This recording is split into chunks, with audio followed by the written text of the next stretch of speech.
Welcome to another Grief Talk Coffee Chat episode. I'm your host, Vonne Solis.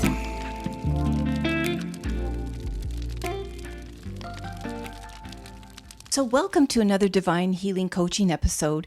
Today I am going to be talking about the importance of self-care in grief. And I'll start right off the bat by saying that many people shy away from self-care in their lives. In general, never mind in grief. It does take an understanding of one's self-worth to care for yourself in pain, but I found it was essential to put my needs first from my very earliest grief after I lost my daughter Janaea to suicide in 2005 if I was to embark on a healing journey that I was actually committed to. I also learned how important self-care was to help me take responsibility for my life in all that I was going through, which included my grief and all that I wanted to experience going forward in my life, in my bereavement. So while in another time and place, I can honestly say that it felt more comforting and desirable to have somebody else take responsibility for my healing and tell me what to do in my life going forward. In actual fact, only we can look after ourselves and incorporate the healing and actually create the type of life we want in our bereavement and moving through our grief, because absolutely nobody else has the power and, to tell you the truth, even the interest in doing this for us. So adopting this belief and basically just putting it into work in my life in grief, as scary as it was back in 2005, and I admit to having a spiritual practice to that point, that I became bereaved for 23 years. So it was pretty easy for me to take responsibility. It was still really scary not having a vision for where I wanted to go in my life, had no clue, and being totally confused for much of the time, which didn't help me feel confident in making choices. Nevertheless, I still committed to taking responsibility and investing in myself, taking care of myself as part of this journey to free myself one day from the suffering. Back then, just like today, I trusted that if I gave my life over to greater forces than me to help shine a light on where I needed to go and what I needed to do and what I actually needed in my life, which back then was the angels, I trusted that with every step I took, the next one would be shown to me. And I still practice that in my life to this day. So not long after Janaea died, I kind of intuitively just started to practice self-care in my grief. Some of it was forced on me in terms of things I had to give up, like obligations and responsibilities that I physically could no longer keep up with. But other practices, such as carving out quiet time for myself, resting, retreating to my bedroom, to just be by myself. And sometimes I, immersed myself in, angel studies. And sometimes I just took a bubble bath and lit a candle. But the essential theme for me was carving out some time for myself because, as I say, intuitively, I seemed to recognize that if I didn't take care of myself, I was never actually going to be able to get out of the severe suffering that I was experiencing. And in looking back, I can honestly say that everything that I did do that brought even a small amount of comfort into my life at that time definitely was a critical piece of kickstarting and then keeping the momentum of healing going throughout my grief. And I'm not going to, sit here and say that, I'm fully healed, but I definitely have reached a place of healing in my life that is very, very significant to my overall changes I have made and enjoy in my life today, where it is totally balanced and everything I do, I enjoy, and I have a really good life. So while I get that practicing self-care can be difficult for anyone, for grievers, it is especially difficult, largely because most of us don't really think too much about pampering ourselves. Hey, spa day, when was the first time you ever had a spa day, or have you even had one? And they don't think too much about how much they deserve in life. So as I say, in general, not really thinking too much about what you deserve in life for holistic healing, throw in the grief piece, and it is especially magnified, and it is common for grievers to not only not think about what they deserve or how much pleasure they would, want to welcome into their life. Answer is pretty much across the boards, none. In fact, the longer a person is in grief, and when these little sort of twinges of feeling good, are noticeable, and I believe they happen for a majority of grievers. You notice a bird singing, and oh, that feels nice. That sounds so pretty.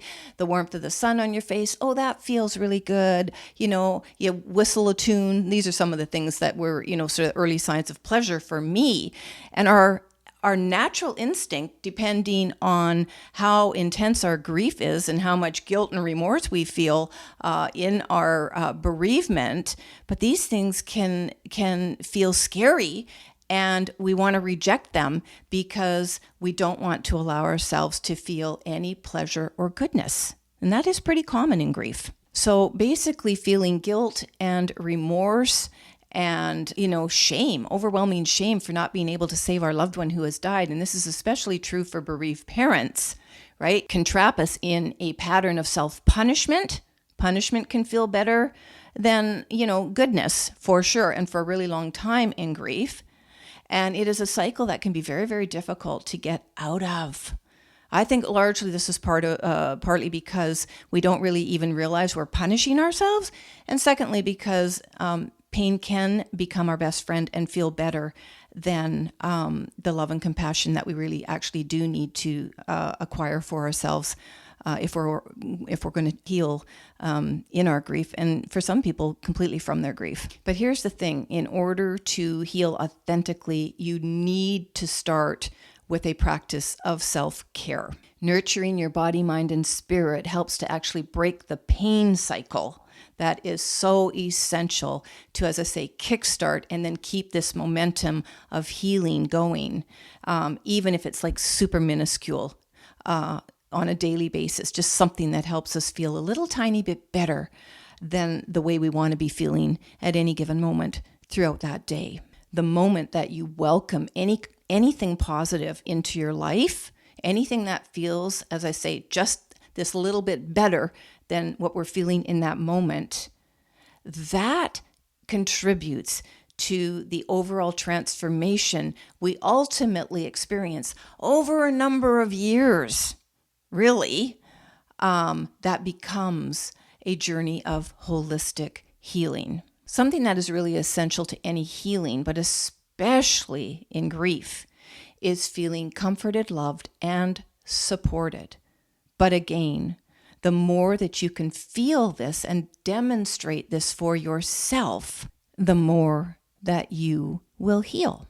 So stop for a moment right now and think about how much you nurture yourself in the past and right now. And this is especially important to think about the more intensely you are feeling your grief right now. It's important to think about all through your grief, but especially if you are intensely feeling your grief right now. And if self-care is missing entirely in your life, here are some suggestions to implement self-care in your life starting right now and as part of your daily routine. So easy. You can take a bubble bath at least once a week if you have a bathtub. And if you have a whirlpool, take a spa whirlpool and light a candle. I get it. If you don't have a bath, that's not going to work. But if you do have a bathtub, think about that. Rest often and without guilt. Avoid responsibilities and obligations that you just can't do. Might be physically or time-wise. Get rid of them from your life.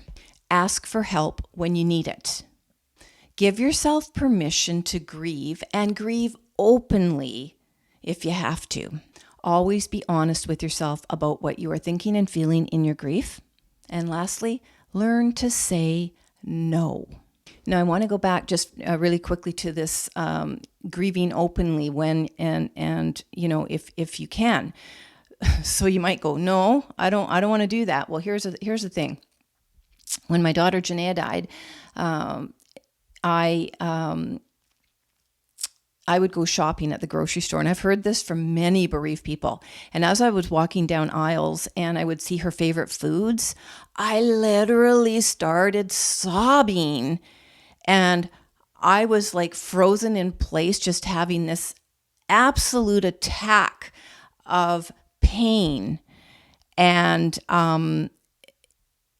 wanted to have a black armband on my arm so that people who were passing by me and looking at me like really strange, right, would know. They'd see the armband and go, oh, she just lost someone. We understand. And, maybe someone would have even come up and comforted me, put their arm around me. But instead, I just looked like this wacko in a grocery store aisle. And one of the reasons that shopping had become so difficult for me is because it was the last place that I saw Janaea the day before she died. So clearly the trauma was evident.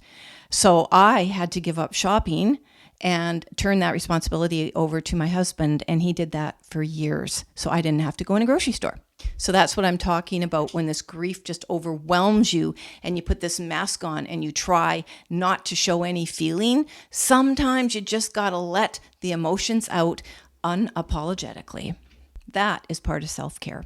So many people, including grievers themselves, don't really understand the grind that grief is, the toll that it takes on us mentally, physically, spiritually, and emotionally. And it is essential to understand this in order for us to begin to practice our self-care.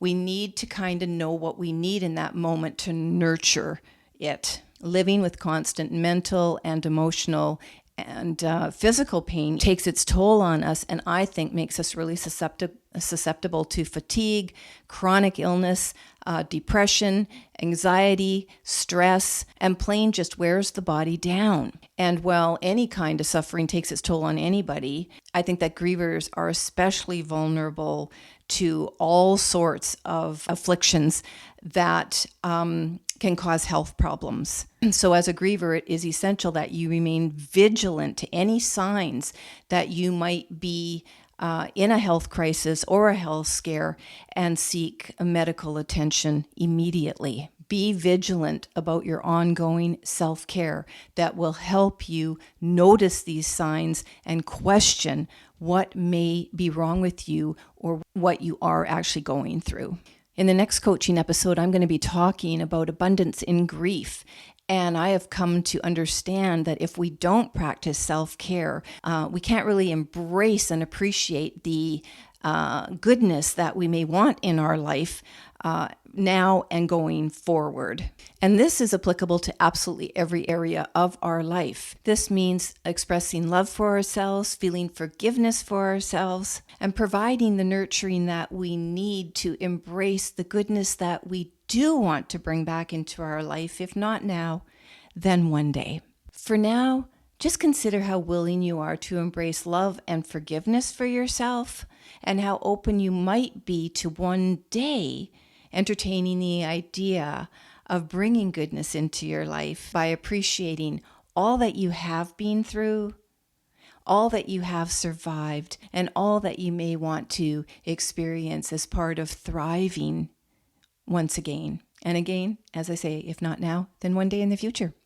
The more that you begin to feel all the goodness that you can bring into your life, and as I said earlier, this does start even without us knowing it, having these little twinges within that kind of go, oh, that felt kind of weird, but I used to feel that way. That does happen for us in our grief, even if we're going to cringe about it or feel a little guilty about it when it is happening. But the more that you can begin to appreciate the goodness that you want in your life, the more that you will come to view and appreciate your loss in a different and a more expansive way, where you can start to make space in your life for viewing your grief perhaps just a little bit differently, which then changes the relationship that you have to your loved one who has gone, to having a relationship that is graceful and loving rather than one that is rooted only in pain and suffering.